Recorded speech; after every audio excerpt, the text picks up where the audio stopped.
students, today we will start our exercise 6.2.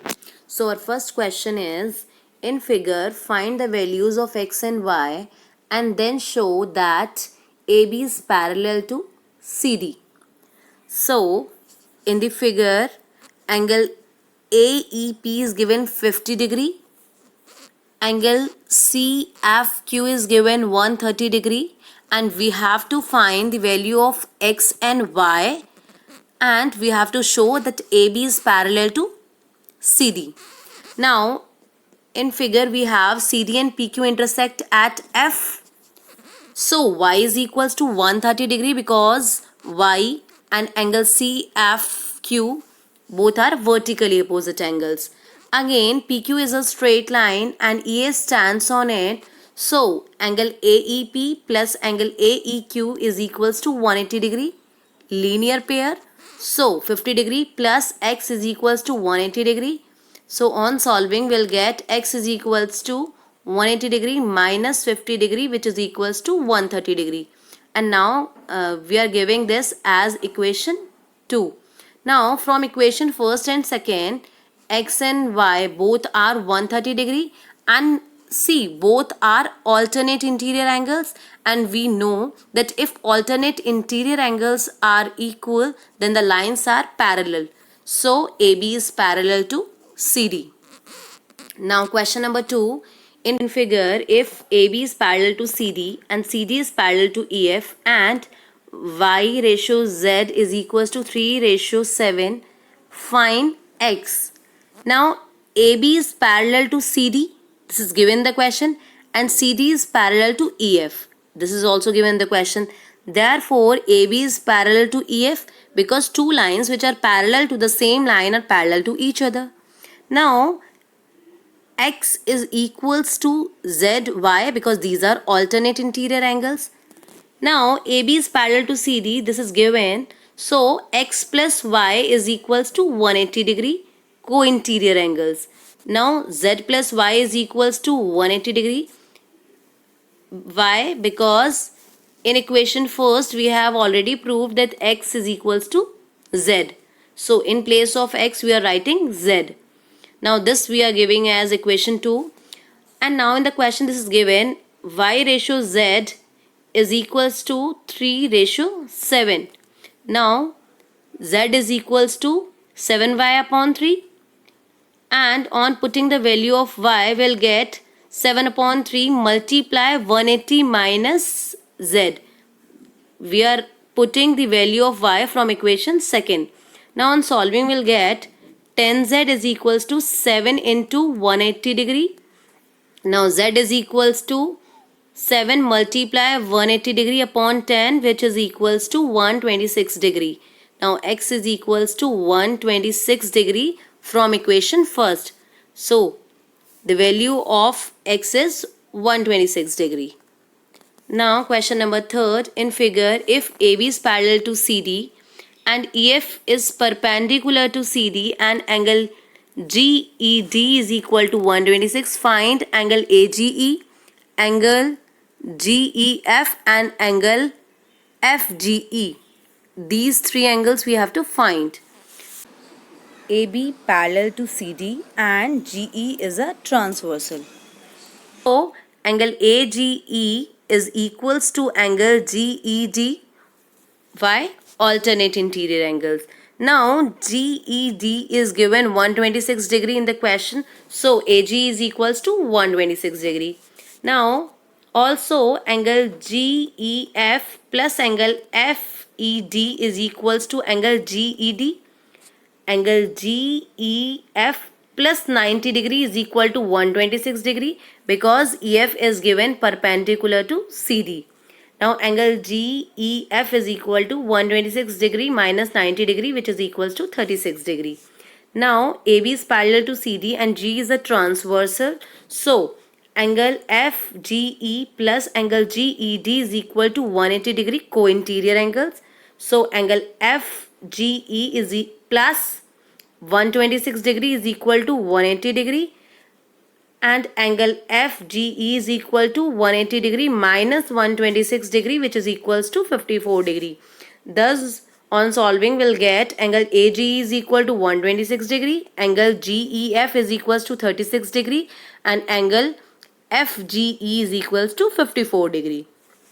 Now question 4, in figure, PQ is parallel to ST, angle PQR is equal to 110 and angle RST is equals to 130 degree. Find angle QRS. Now draw a line EF which is parallel to ST and which passes through R. Since PQ is parallel to ST and EF is parallel to ST through construction, right? So PQ is parallel to EF and QR is a transversal, because we know two lines which are parallel to the same line and parallel to each other.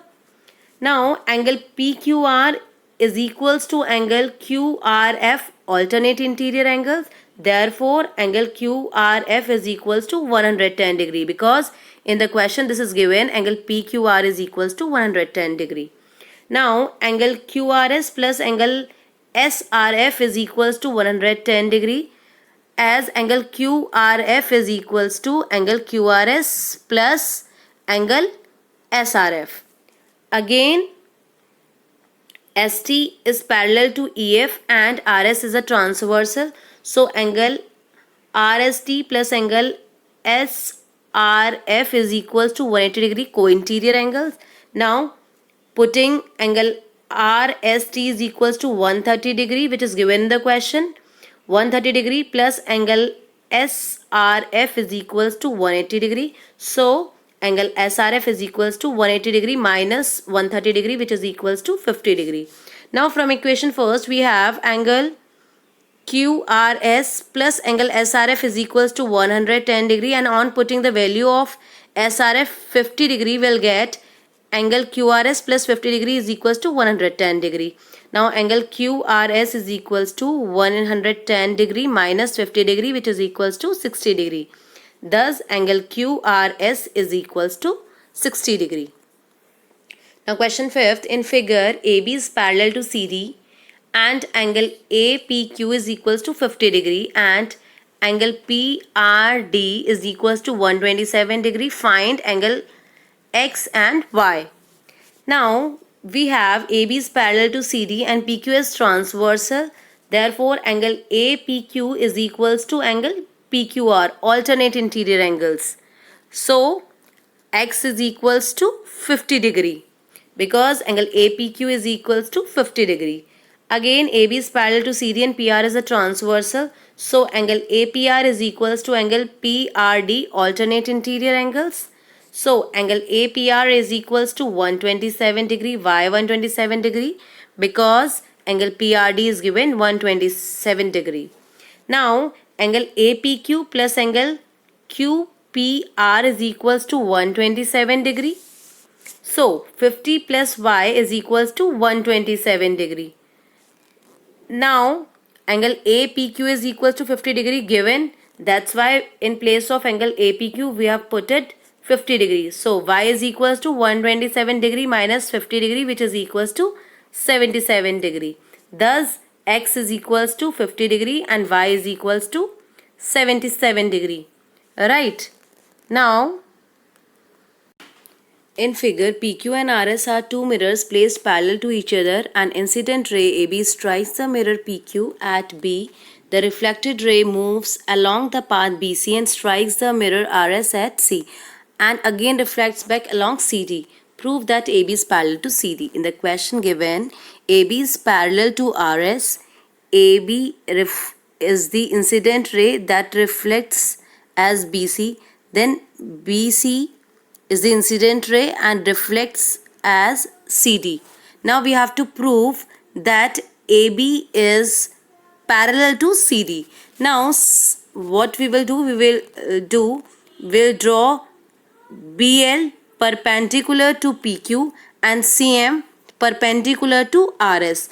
Now since PQ is parallel to RS and